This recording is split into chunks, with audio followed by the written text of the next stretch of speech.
В Гурьевском районе активно продолжается установка умных счетчиков электроэнергии. Эти работы начались еще в 2023 году, и с тех пор было установлено более 3100 приборов учета в частных жилых домах. С 1 июня счетчики устанавливают на улице Площадь Конституции, где находится более 300 квартир. Специалисты намерены завершить установку до конца месяца. Люди относятся с пониманием, работа выполняется великолепно, более 3 групп задействовано. Так как они выполняют свою работу, люди тоже, конечно, относятся с пониманием.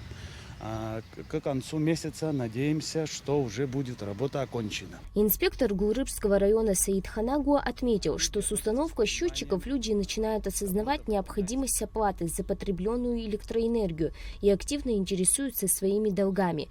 Для улучшения и облегчения процесса оплаты потребленной электроэнергии будет внедрено специальное приложение. Для улучшения и для облегчения оплаты потребленной электроэнергии будет внедряться приложение.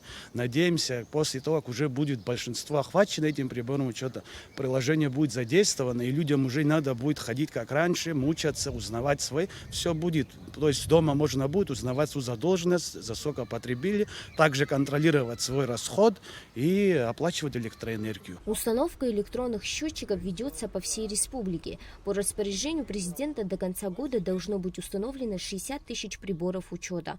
Милана Агарба, Ахра Амичба, Абхазское телевидение.